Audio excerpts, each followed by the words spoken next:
because she gave Elion the inner tube and she just drowned. And then there was another woman, light-skinned woman, who survived. So there are 4 people that survived. So Elion's sister, Elion, the woman, and her boyfriend. So the woman was Blanca, that is white looking, right? And the boyfriend was Moreno. Now normally, and what the article said was, okay, there are 4 survivors beyond Elion, and we started fighting over whether Elion should stay, but here's what happened with the boyfriend. He would have been sent back, except that the girlfriend found him a job with her uncle, so he got to stay. Elion, being in that mid-range, could have been deported too, but then they started this whole fight about, he should stay with his uncle. No, he should stay with his dad, and boom, boom, boom. Okay? The convention is you stay with the surviving parent, right? Wherever the parent is. And it's the parent's wishes that should be found. The dad staying in Cuba, along with his sister. So there's that whole fight. But of course, that whole fight focused on Elion and not the woman with her Moreno boyfriend. Okay, so the feet wet policy with a racial twist is still going on under Obama. Okay, because Obama can't talk about race. Notice that? Doesn't talk about race, except, since he's been elected. Even though, he's had the highest number of death threats of any president, or more than all the other presidents combined.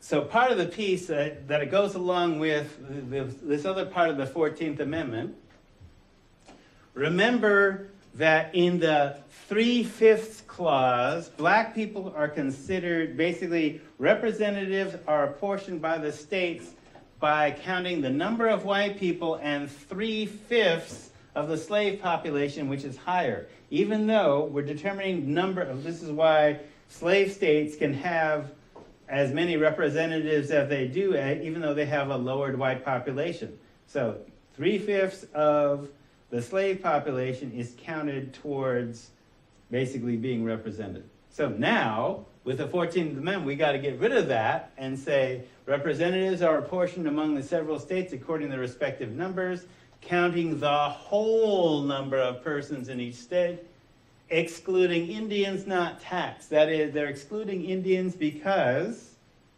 they're domestic dependent nations, and therefore don't have their own representative.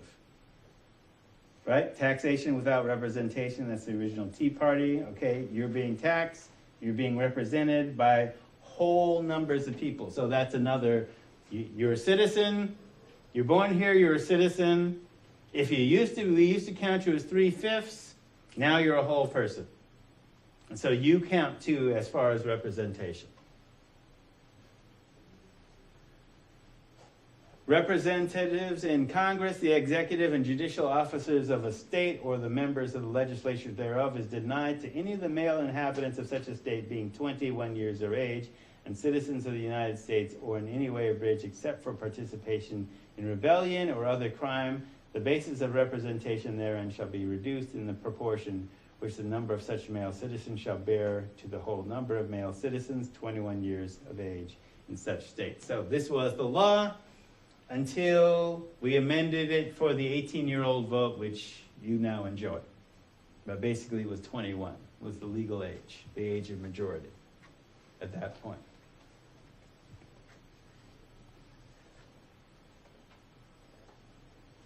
No person shall be a senator, representative in Congress, or elector of a president and vice president, or hold any office, civil or military, under the United States, under any state, who, having previously taken an oath as a member of Congress, or as an officer of the United States, or as a member of any state legislature, or as an executive or judicial officer of any state to support the Constitution of the United States, shall have engaged in insurrection or rebellion against the same, or given aid or comfort to the enemies thereof. The Congress may, by vote of 2/3 of each house, remove such disability. So, for example, this is why Arnold Schwarzenegger can't run for president. You're not born here, you're not a citizen, but if you're a naturalized citizen, you can be elected a governor if the rules of the state allow you to do that, but you can't become president unless Congress agrees that you can. So Arnold can't run for president.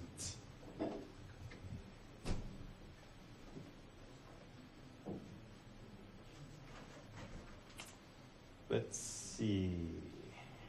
Skip that, but I'll leave it up. 15th Amendment. The right of citizens of the United States to vote shall not be denied or abridged by the United States or by any state on account of race, color, or previous condition of servitude. Congress shall have the power to enforce this article by appropriate legislation. So, I mean, they had to do this twice, obviously, because the 14th Amendment says you're born here, you're a citizen, you have a right to vote, but then there's the whole thing with the grandfather clause. This makes the grandfather clause illegal, but still enforced. So, Reconstruction. From 1867 to 1877, roughly. So Du Bois called it a mystic time, though he was only 2 years old in the beginning of it. Blacks were elected to high and low office, U.S. senators, congressmen, lieutenant governors, secretaries of state, state Supreme Court justices, treasurers, solicitors, judges, mayors, sheriffs, etc., police officers. Okay? This brave new world back then resembles our own today. There were integrated schools, some, public transportation, shacking up in and out of wedlock across racial lines and within racial lines. An interracial board was running the University of South Carolina, where Richard Greener was teaching racially integrated classes, metaphysics, and logic. Black mothers could dream their children could become anything, even president. Black mothers walked 20 miles to put their kids in school to learn the mighty ABCs. Abecedario.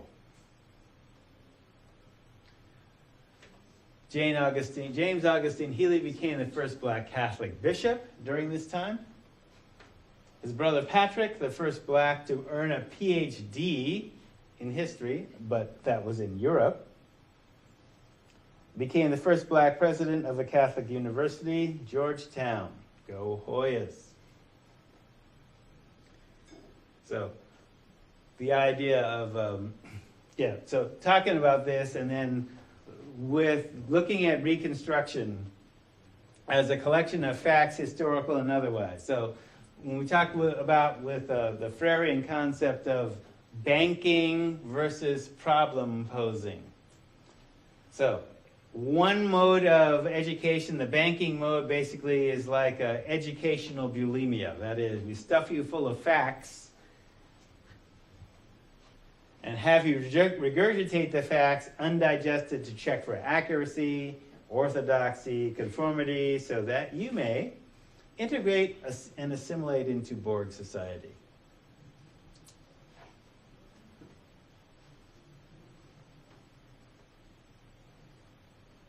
So, as part of that, trying to basically problem posing, that is, this will make you think about not only what happened then, but what its connection is to now. That whole, even though, Elion is not recent history, basically it's the conditions of feet wet policy with racial bifurcation is still in existence today. So, field proclamations.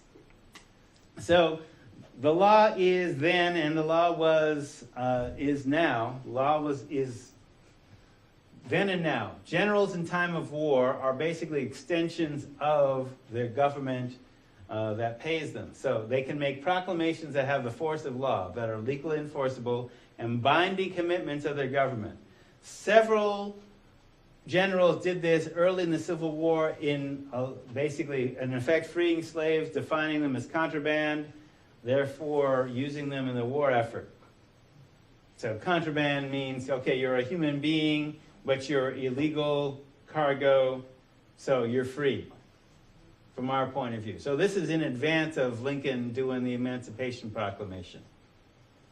So for example, January 1865, General Sherman orders Field Order Number 15, giving the island from Charleston, South Carolina, south, the abandoned rice fields along the river for 30 miles back from the sea, and the country bordering the St. Johns River, Florida, for exclusive settlement by blacks. Each family should have a plot of not more than 40 acres of tillable ground, in the possession of which land the military authorities will afford them protection until such time as they can protect themselves. So 40,000 blacks given 40-acre tracts in the area of South Carolina. Okay, based on a field order from a general. Congressman Stevens urges confiscation of estates of Confederate leaders and distributing to the adult freedmen, that is, free blacks that were once slaves.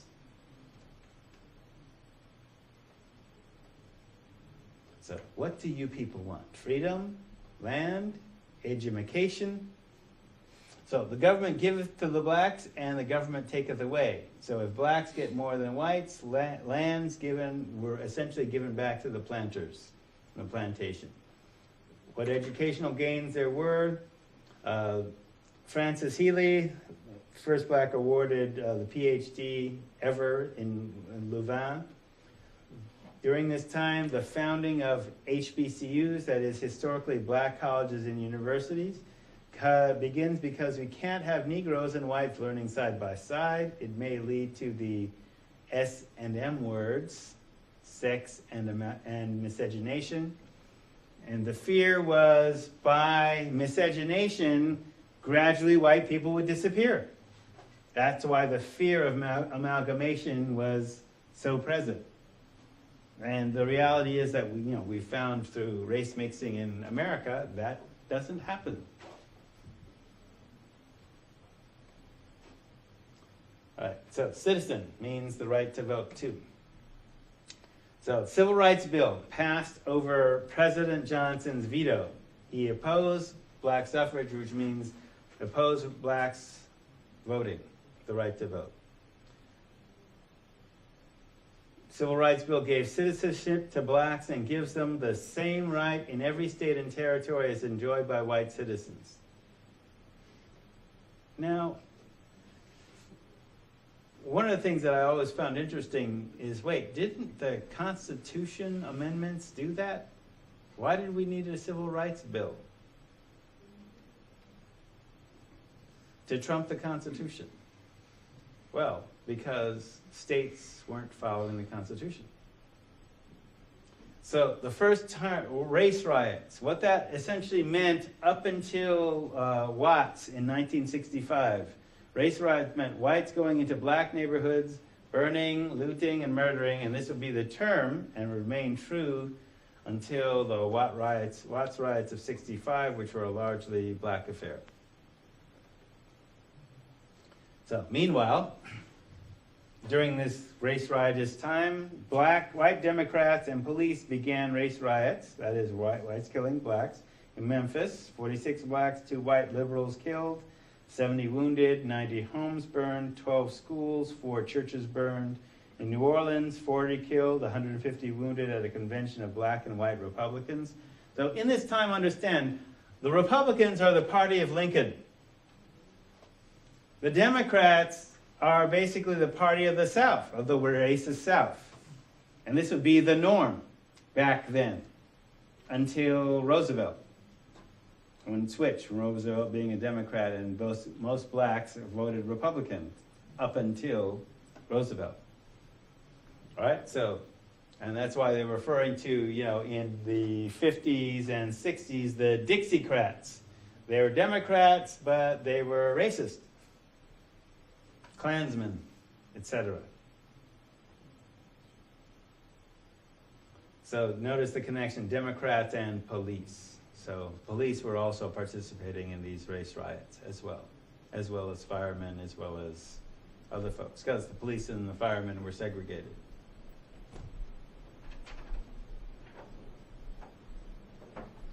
So, equal rights meetings held by blacks in various states began in May of 1865.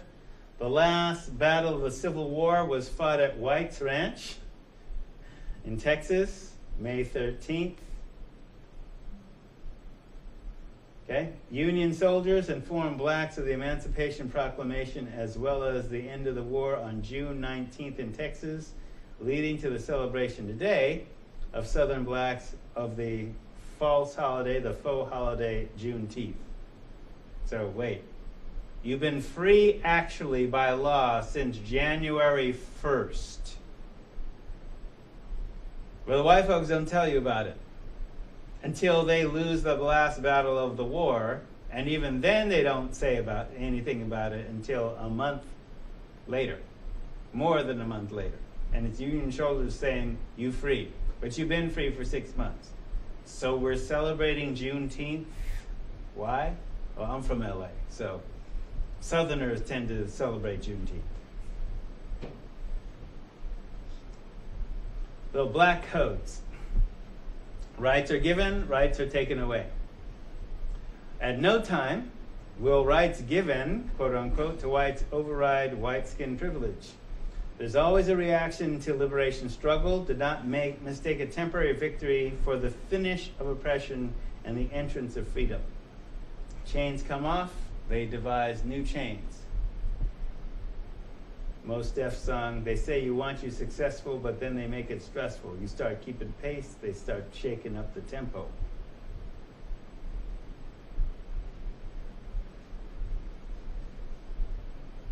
So, in defiance of federal law, black codes were written at the state level in the South. They enacted in Mississippi and other southern states, which essentially reinstated slavery. In some states, any white could arrest any black. Black could be arrested for vagrancy, and refractory and rebellious Negroes could be forced to work on road crews without pay. For example, within the Eugene sundown laws, Springfield specifies race. No blacks or Mexicans or non-whites can be on the street after dark. Those laws are still in the books. Eugene was slick. They basically said, if you're a vagrant, you're subject to arrest, which means if you're black and you can't buy a house in the city limits or live within the city limits legally, we can arrest you. So it's vagrancy without mentioning race. And the practices were basically similar based on, this is part of why Oregon is a southern state in the Northwest. They often use some of the same practices and trade them back and forth. So, forced to work on road crews without pay. Blacks owning land in Mississippi became a criminal offense. So imagine, yeah, you have the right to vote, but owning land or property, buying it legally, we can arrest you, put you on a road gang. So in South Carolina, blacks had to get a license to work outside of domestic and farm labor categories, even if you had a college degree. Because remember, there's a university in South Carolina in which integrated students could earn college degrees and not necessarily have to get a license to work in their field of study. All right, so let's cut off here and move on to next week. Have a good holiday. Stay conscious. Stay thankful. Go well, stay well.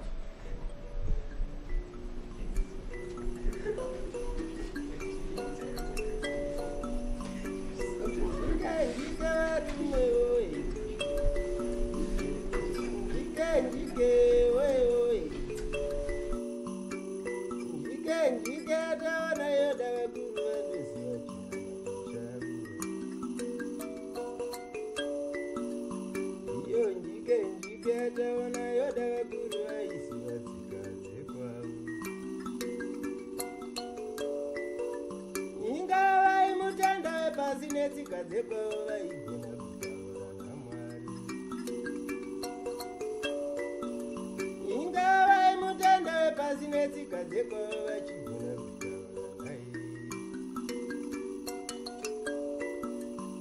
iye nhasi tozivawo Mwari asika ndipo pawanda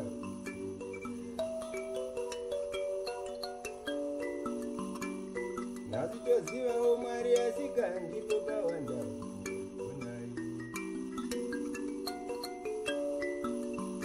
Njike varume njike ataona njike wewe njike ataona yoda vakuru